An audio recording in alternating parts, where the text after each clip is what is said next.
Isang magandang araw po sa inyong lahat. Monday na po. September 13 edition ng The Stock Market Today. Ito po ang inyong lingkod, Benji Chodoro. Ako po ay isang retired bank officer who started to invest in the Philippine stock market in 2007, and I do this report daily, which I started last year. I also report the latest news on your favorite and most active stocks. If you like the content, I invite you to subscribe to my channel. If you have stocks in mind that you want reviewed, please comment on the comment box and I will prioritize. Ang financial news po natin ay tungkol sa Robinson's REIT, kasama po ang ating financial headlines at ang resulta ng trading sa ating PSE ngayong araw, ika-13 ng Setyembre 2021. 104 days na lang, Pasko na. Dito lamang sa The Stock Market Today.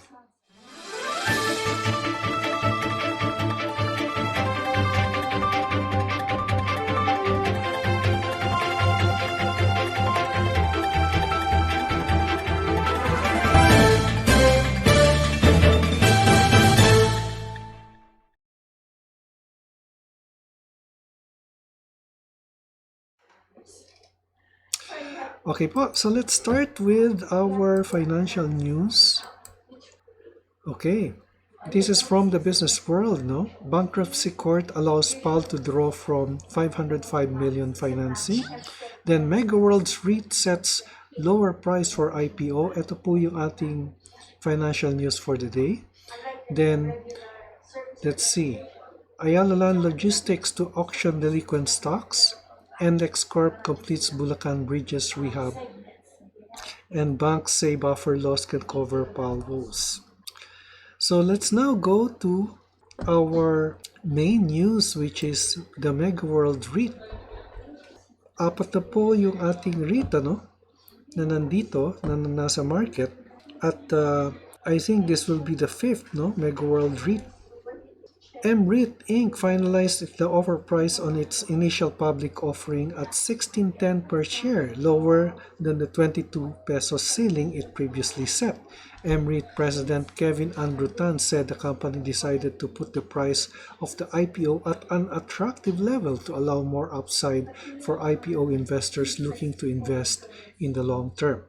At this IPO price, MREIT will be offering investors an attractive dividend yield of 5.65% to be distributed quarterly, and at the same time we will be giving them exposure to high-quality, fast-growing portfolio of assets, he said in a statement on Friday.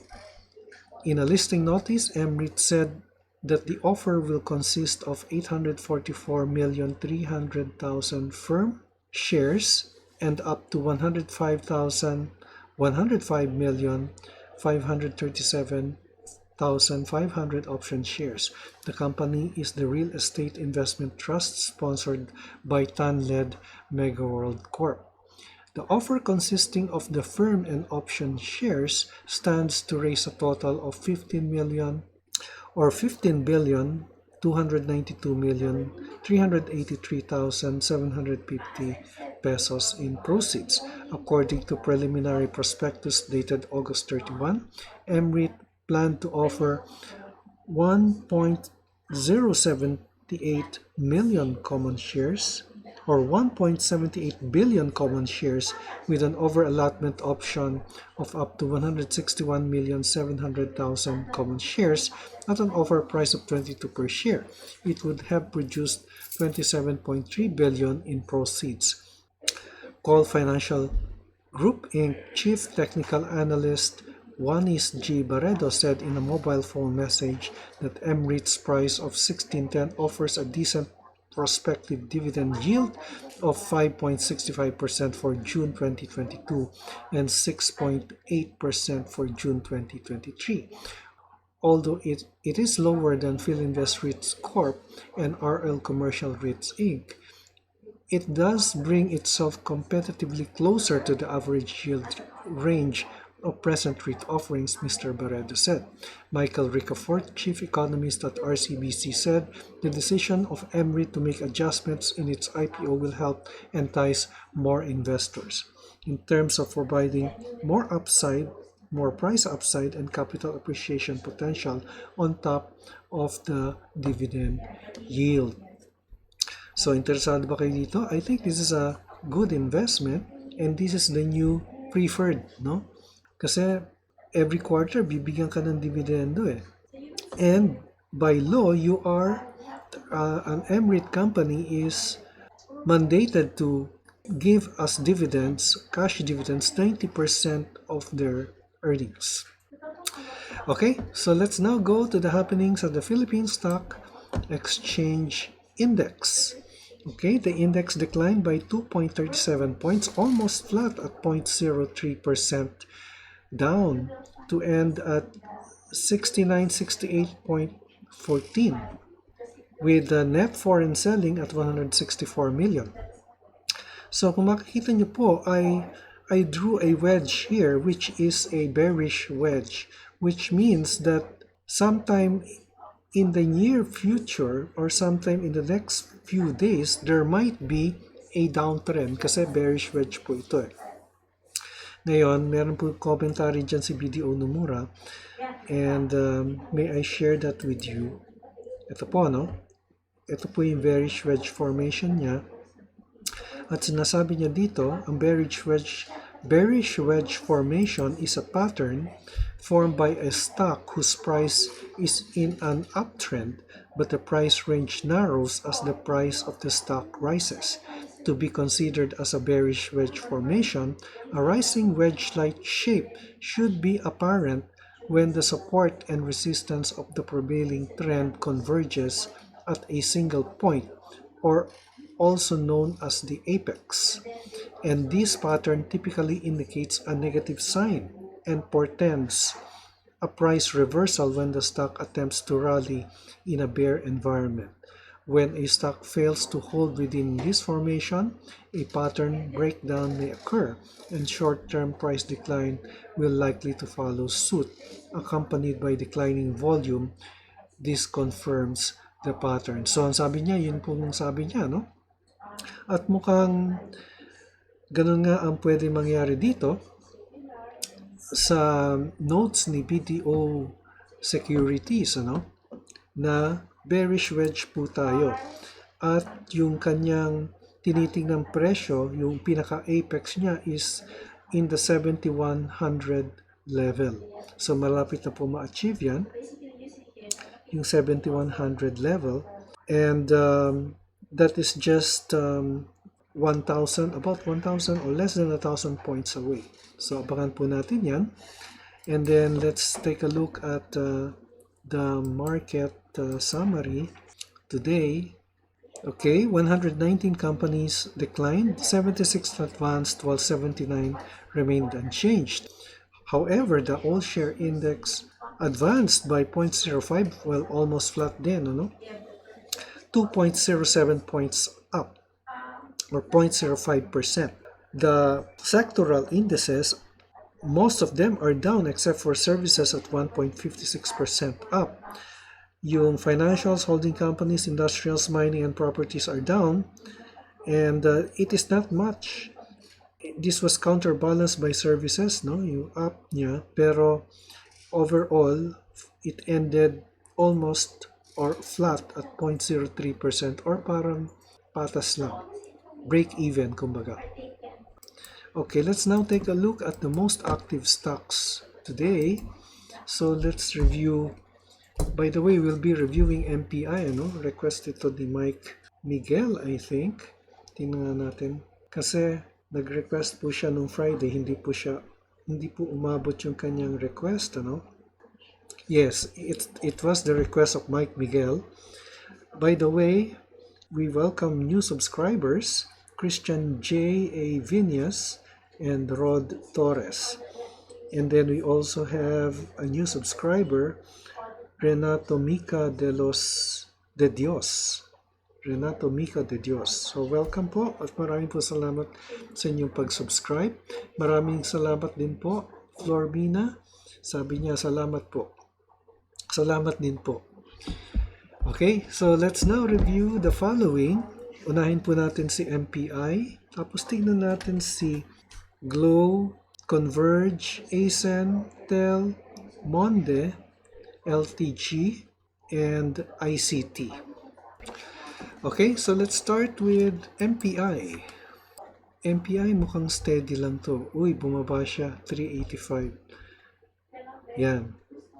So it lost 5 centavos, but it's red here since the closing price is lower than the closing price of the previous day. Let's put up our indicators. So sideways lang po ang kanyang movement, but overall it is sideways to bullish with RSI at 51. The resistance level is here at 393, but this is just short term, Support is here at this level at 380 to 385 po ang support level ni Metro Pacific. So sideways to bullish po ang kanyang movement, but this has a lot of potential dahil per BDO Securities ang tunay na presyo po niyan ay nasa 6 pesos and 60 centavos, So malaki po yung upside niya. But yung kanyang, that's based on fundamentals, but based on technicals, the next resistance level is 414. Yan po yung next resistance level ni MPI. Undervalued na undervalued po itong stock na ito. And then, let's do glow. Okay. Ulitin natin. Tingnan natin si MPI muna kasi request ni Mike Miguel was weekly daw So tingnan natin yung weekly. Okay, weekly ay ganun din, So more or less, if you take the weekly pattern, ay malaki din po ang upside potential niya. Dito po nakikita sa 414 so far. And yung next after that, based on the weekly chart, would already be here about the 5 peso area, 445 to 450, mga 450 area. Yan po yung next resistance area ni Metro Pacific based on the weekly chart. Pero here, based on the weekly chart, ay bullish po yung movement ni Metro Pacific. Okay? And then, tingnan po natin si Glow. Balik po natin sa 1 day yung movement. Yan! Naku, si Glow, nasa 3,000 na.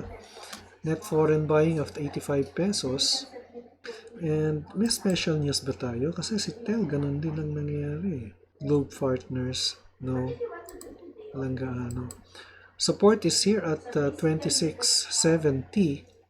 And the previous resistance area is at 3,000 na mukhang na-break siya today, and this is bullish. And then tignan po natin si Converge. Yan, si Converge. It's bullish, Yung kanyang formation is upwards, and this is tulad na sabi ko, is kung mga indicators natin ay ganito, definite po yung kanyang trend. Kanyang support level ay malapit po dito. Well, let's take EMA20 as the support at 30 pesos.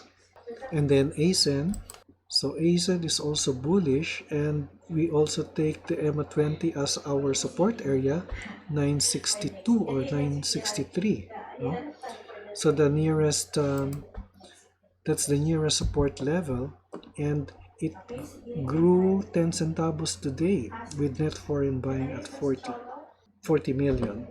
Then, tingnan natin si TEL. TEL is also bullish yan. Support level po nandito sa 1445. But resistance is here, nearest po, at 1531. And then, tingnan natin si MONDE. Yan, MONDE is also bullish with our short-term indicator, the 20-day exponential moving average, just following the candlesticks. The medium-term indicator is also moving upwards with support here at 16 or 17 pesos. RSI is also bullish at 63.22. And then LTG is being pulled down by Philippine Airlines. Kasi nag-file ito ng bankruptcy. But hopefully, this airline will be rehabilitated and will be exiting the Chapter 11 bankruptcy clause by December. Support is 862 and resistance is at 945. Yan po yung nearest. The trend is bearish, but the short-term indicator, the 20-day exponential moving average, is piercing through the candlesticks, which would indicate a short-term sideways movement. Then finally, we have ICT. ICT is same as ACEN and Converge, which is bullish, no? Nearest support is here at 183. RSI is bullish at 64 also. Yan po ang ating report sa stock market, September 13, 2021. Ito po si Benji Chatoro nagpapaalala, an investment in knowledge pays the best interest. Maraming salamat sa inyong pagtangkilik at hanggang sa muli. God bless and bye for now.